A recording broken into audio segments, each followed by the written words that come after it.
Bonjour, coucou, j'espère que vous allez bien. Et ça fait quelques années que j'ai cette réflexion autour de la catégorisation des cheveux euh, par André Walker, donc le styliste d'Oprah Winfrey, l'afro-américaine milliardaire qui, euh, qui donc a fait percer son styliste, André Walker, et qui a donc mis en place et qui a vulgarisé cette catégorisation des cheveux.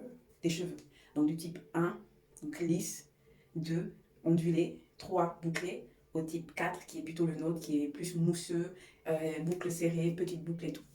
Et moi, ça m'a toujours posé un gros problème parce que je me suis jamais identifiée dans cette catégorie, tout simplement parce que les gens, quand ils m'abordent, toujours mes cheveux naturels sur moi, ils vont en fonction de la personne, en fonction de la coiffure que j'ai sur moi, les gens vont me dire ah mais tu as des cheveux bouclés, ah mais tu as des cheveux, enfin ils vont dire ah tes cheveux sont bouclés c'est beau, ah tes cheveux sont crépus quand je porte des afros c'est beau, ah tes cheveux sont ondulés c'est beau. Quand je lisse mes cheveux, ils vont dire ah t'as des cheveux lisses, tu ressembles à une indienne. J'ai déjà eu ça oui. Et donc c'est beau. Là, cette réflexion autour de finalement est-ce que cette catégorisation est fondée? En vrai elle n'est pas fondée. Il n'y a pas de base scientifique sur la catégorisation qu'André Walker a fait. Et au final, il a juste, enfin, c'est pas de sa faute, il a vraiment essayé de nous simplifier la tâche avec les connaissances qu'il a accumulées pendant son expérience de vie et pendant sa carrière de styliste de cheveux. Mais en réalité, ces connaissances-là qui sont aujourd'hui, qu'on retrouve partout aujourd'hui sur Internet, ne sont pas scientifiquement basées, elles sont même scientifiquement contraires à la réalité, enfin, à la réalité des choses. André Walker a évolué dans une société nord-américaine qui est quand même aujourd'hui encore très impactée par le racisme et par les stéréotypes autour de la race. Et donc, naturellement, il a déjà d'abord mis en place un schéma du cheveu, des cheveux, qui met en avant le cheveu lisse comme le cheveu de type 1. On part comme le cheveu originel, donc on part d'un cheveu lisse à un cheveu très resserré, qui est donc le cheveu, de type qu'on retrouve chez les personnes noires africaines de manière globale. Aujourd'hui, on voit un peu ce que ça a créé. Beaucoup de gens ne veulent, dans la communauté afro, ou beaucoup de gens qui portent le cheveu, ont tendance à altérer leurs cheveux crépus pour se rapprocher donc de ce 1, de ce 1 qui est érigé comme l'originel. Donc, on va lisser le cheveu pour ressembler au type 1.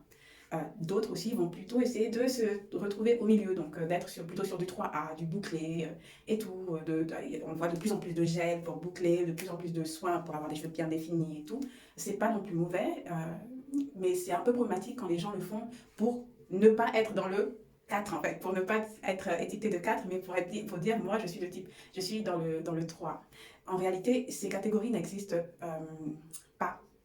C'est de la fiction en fait. C'est de la fiction capillaire. Je viens d'inventer un terme et je suis fière.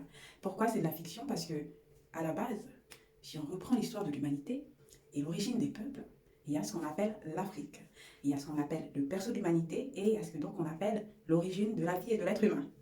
Donc, étant donné que l'être humain quitte de ce point-là, on va donc estimer que l'être humain est plutôt de type mélanoderme, avec des cheveux de type comme ça, et donc l'origine de l'humain serait plutôt une texture. Le numéro un serait normalement celui-ci, le cheveu qu'on appelle scientifiquement parlant le cheveu de type elliptique. Elliptique qui ressemble à une hélice parce qu'il est bouclé. Il est donc bouclé. Nos cheveux sont à la base bouclés. Ils ne sont pas crépus, ils ne sont pas mousseux. Je sais, moi aussi j'emploie ces termes, mais je les emploie surtout pour me faire comprendre. Donc voilà, ils ne sont pas crépus, ils ne sont pas bouclés, ils ne sont pas...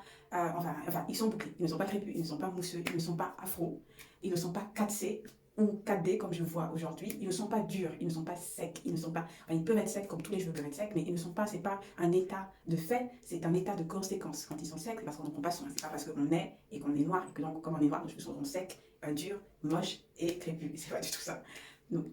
Donc en réalité, si André Walker s'était appuyé sur l'origine de l'humanité, il aurait mis le type 1, le type de ce cheveu, le cheveu bouclé. Un cheveu bouclé en bonne santé dont on prend soin. Un cheveu bouclé, voilà. Donc nos cheveux, quand on en prend soin, quand on les hydrate, quand on fait des masques, Ils ne sont pas secs ni mousseux. Ils peuvent être mousseux parce que nos cheveux sont malléables et ils prennent différentes formes. Ce sont des cheveux qui ont une très forte élasticité et c'est tout simplement à cause du caractère elliptique qui permet aux cheveux de se déformer, de s'étendre, de se détendre. Et ça, c'est un caractère spécial. Tout dans le monde, dans l'univers a cette structure. Et moi, je trouve ça tellement beau que nos cheveux sont la démonstration de l'univers. La voie lactée, elle est bouclée. Les chromosomes, l'ADN, elle est bouclée. Elle a cette structure spirale, en fait. Les plantes, ils ont cette signature de spirale. Quand tu creuses la suite de Fibonacci, on retrouve cette spirale qui est vraiment symbole de la vie. Et c'est beau parce que nos cheveux, final, sont symbole de l'origine de la vie. Donc, on est en réalité type 1. Voilà, type 1. Ensuite, une fois qu'il y a type 1, moi j'aurais réduit à 3 types de cheveux tout simplement. Parce que le monde est, même si ça ne paraît pas être le cas, le monde est un fleuve de mélange, de rencontres, de mélange d'ADN, mélange culturel, mélange. C'est-à-dire que vous pouvez vous retrouver au fin fond de la Chine et avoir un Chinois avec des cheveux dits crépus, parce qu'il y a des mélanges. Comme vous pouvez vous retrouver en Australie et voir un mélanoderme, un noir avec des cheveux lisses. Vous pouvez vous retrouver au Brésil, la terre des mélanges, à cause de toutes les interactions bonnes ou mauvaises qu'il y a eu dans le monde, et avoir des gens avec des cheveux ondulés. Et donc, de cette boucle originelle, qui est plutôt serrée, qu'on a, il y aura des boucles qui vont se diluer avec les mélanges. Et donc, on a des boucles moins serrées, donc ondulées, mais il y a des centaines de milliards du coup de prototypes en fait de degrés d'ondulation. Il n'y a pas 3 degrés, il n'y a pas type, il n'y a pas 3A, de A, de B, de C. Non, il y a tellement de types d'ondulation en fait. Donc, on va retrouver ces ondulations, ces boucles qui ont été diluées par les mélanges qu'il y a eu, les rencontres, les mélanges qui font le monde en fait, qui font la beauté du monde, pour au final avoir, et c'est minoritaire du coup, le cheveu lisse. Les personnes qui ont un cheveu vraiment typiquement lisse, on est 8 milliards d'êtres humains, sont très minoritaires au monde. Tous les blancs n'ont pas les cheveux lisses. Au contraire, la majorité, beaucoup de blancs, ont des ondulations dans leurs cheveux en fait. Ils n'ont pas des boucles super définies, mais s'ils font même des efforts, s'ils font un effort en rajoutant des produits pour faire ressortir ces boucles-là, elles ressortiront parce qu'il y a cette structure-là qui n'est pas effacée. Et puis, il y a des humains qui ont des cheveux lisses. Ils ne sont pas majoritaires. Les Asiatiques, par exemple, beaucoup d'Asiatiques, on pense qu'ils ont des cheveux super lisses, mais non, ils n'ont pas les cheveux, ils tous n'ont pas des cheveux super lisses. Au contraire, beaucoup se lissent les cheveux pour ressembler à cet idéal de beauté qui est le blanc, l'homme blanc ou la femme blanche avec les cheveux lisses, alors que c'est une minorité et ça s'inscrit dans une idéologie politique racialiste et dans laquelle on retrouve à la tête donc des races humaines, l'humain blanc ou très fin avec les cheveux très lisses. Voilà. Donc pour dire, en réalité, mes chers amis, encore une fois, vous qui avez des cheveux bouclés, de type afro, des cheveux elliptiques, vous êtes en réalité de type 1. Ensuite, ça se dégrade. Enfin, ça se dégrade. Ensuite, ça évolue. Il y a des boucles moins serrées. Mais même là, on va pas, honnêtement, on ne va pas mettre de typologie. C'est vrai que beaucoup de gens se sont habitués à cette typologie, mais je trouve ça, encore une fois, je trouve ça dommage parce que beaucoup s'y perdent, et notamment